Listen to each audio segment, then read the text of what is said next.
তো চলে আসলাম বন্ধুরা রান্নাঘরে কি রান্না হচ্ছে দেখতে। তো এসে দেখি মা ভাতের হাঁড়িতে চাল ধুয়ে চাল রেখে দিয়েছে। আর এদিকে দেখো আমাদের যাবতীয় বাসনপত্র থাকে। আর এখানে মশলাদানি থাকে সব। আর এইটা হচ্ছে আমাদের কিচেন চিমনি। কারণ গরিবের জানলাই হচ্ছে কিচেন চিমনি।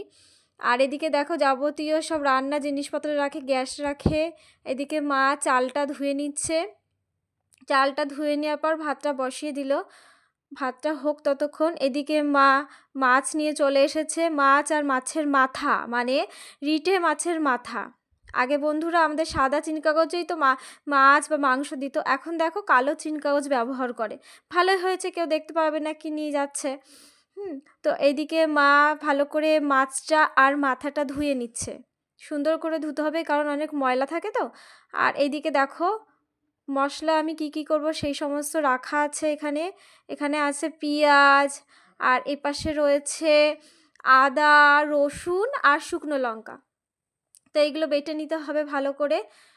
তো এইদিকে দেখো মাছ ২ পিস মাছ এনেছে, মাথার সাথে আলাদা করেই কিনেছে মাছটা। আর এদিকে মাছের মেটেটা ধুয়ে নিল ভালো করে। ধুয়ে নেওয়ার পর দেখো আমাদের মাছ ধোয়া কমপ্লিট। মাছ আর মাথা ধোয়া কমপ্লিট। মা এদিকে ধুয়ে রেখে দিল। আর আমি চলে এসেছি মশলা বাটার জন্য। মা একে একে করে সব মশলাগুলো এগিয়ে দিচ্ছে বাটার জন্য। আর আমি এক সাইডে করে নিলাম, না পায়ে বেঁধে পড়ে যাবে তো। আর এদিকে আমি চলে আসলাম মশলা বাটতে। এখানে আমি বাটছি, প্রথমে বেটে নিচ্ছি আদা আর রসুনটা। ভালো করে মিহি করে বাটতে হবে, কাদা কাদা করে। বাটা কমপ্লিট আমার আদা রসুন। এবার আমি নেব জিরে। মা জিরে দিল, আর জিরের সাথে দিল সর্ষে। জিরে আর সর্ষে দুটোই দিতে হবে। অনেকে সর্ষে দেয় না, কিন্তু আমরা সর্ষে দিই। আদার ওই যে সর্ষে আর জিরেটা বেটে নেওয়া হয়ে গেল। এবার আমি বাটবো শুকনো লঙ্কা। শুকনো লঙ্কাটা বাটা হয়ে গেছে। এবার আমি বাটবো পেঁয়াজ। পেঁয়াজটা আধ বাটা করে দিলেই হবে। তো তুলে নিলাম পেঁয়াজটা বেটে। এদিকে মা চলে এসেছে, মাথাতে লবণ দিল, আর এদিকে হলুদ দিল। এইদিকে তেল দিচ্ছে কেন বলো তো? রিঠে মাছ ভাজার সময় অনেক সময় ফোটে, তাই তেলটা দিলে অতটা ফুটবে না। এদিকে ভালো করে মা লবণ হলুদ আর তেলটা মাখিয়ে নিয়েছে। আর এদিকে দিয়ে দিয়েছে কড়াই বসিয়ে গ্যাসের ওপর, তেল দিয়ে দিল। এদিকে আলু আর তেজপাতা রেখে দিয়েছে কেটে দেবে বলে। আর দেখো তেলটা গরম হয়ে গেছে। এক এক করে মা সমস্ত যেই মাছ ৩টে সেটা ছেড়ে দিল। আর দুটো ছিল তো, একটা থেকে ২ পিস করে নিয়েছে, মানে ৩ পিস করা হয়ে গেছে। এইদিকে দেখো তুলে নিচ্ছে মা। একটু হালকা হালকা ভেজেছে, বেশি ভাজিনি। যার যেরকম পছন্দ, যে যেরকম খায়, তোমরা চাইলে কড়া করেও ভাজতে পারো। আর এদিকে মাছের মাথাটা এক এক করে দিয়ে দিচ্ছে। সমস্ত মাথাগুলো দিয়ে দেবে একবারে। অল্প অল্প করে ভাজার থেকে সব একবারে ভেজে নিলে সুবিধা বেশি, বুঝলে? তোমরা তোমাদের সুবিধা মতন ভেজে নেবে। এইদিকে ভাজা হচ্ছে, উল্টিয়ে নিচ্ছে মা সমস্ত মাথাগুলো এক এক করে। দেখো তেলটা দেওয়ার জন্য কিন্তু ফোটেনি। এদিকে ভাজা কমপ্লিট। মা তুলে নিল মাছের মাথাটা। এই দেখো ফাইনাল লুক আমাদের মাছ ভাজার। এবং যেই তেলটা ছিল কড়াইয়ের ভেতরে মাছ আর মাথা ভাজা, সেই তেলের ভেতরেই মা তেজপাতা আর আলুটা দিয়ে দিল। সমস্ত তেজপাতা আলু দিয়ে দিল।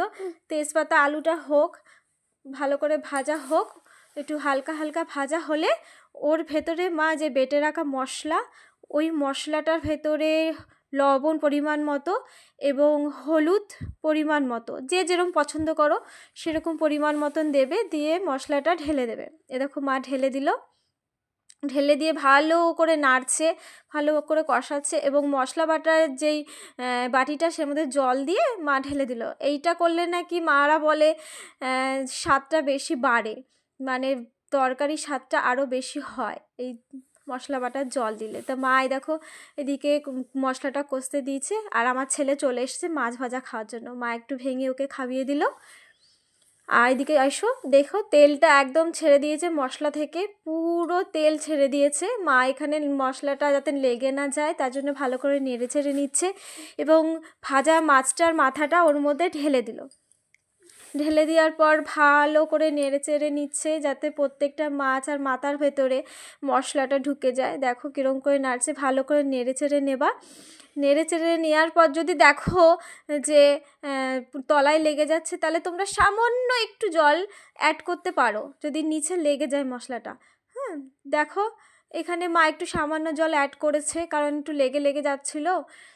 তো সামান্য সামান্য পরিমাণে, বেশি না, জল অ্যাড করবা।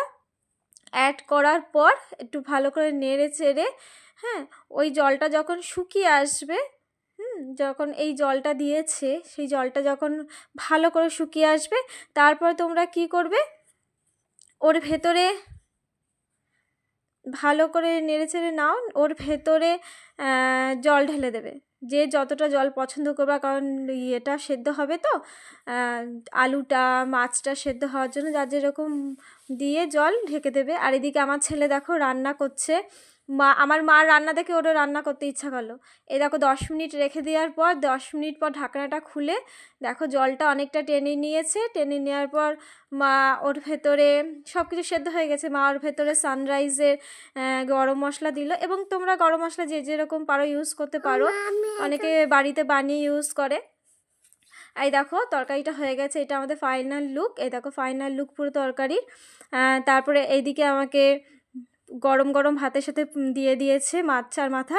এদিকে আমি খেয়ে নিই, এদিকে তোমরা আমার চ্যানেলটা সাবস্ক্রাইব করে দাও। Tata, bye bye.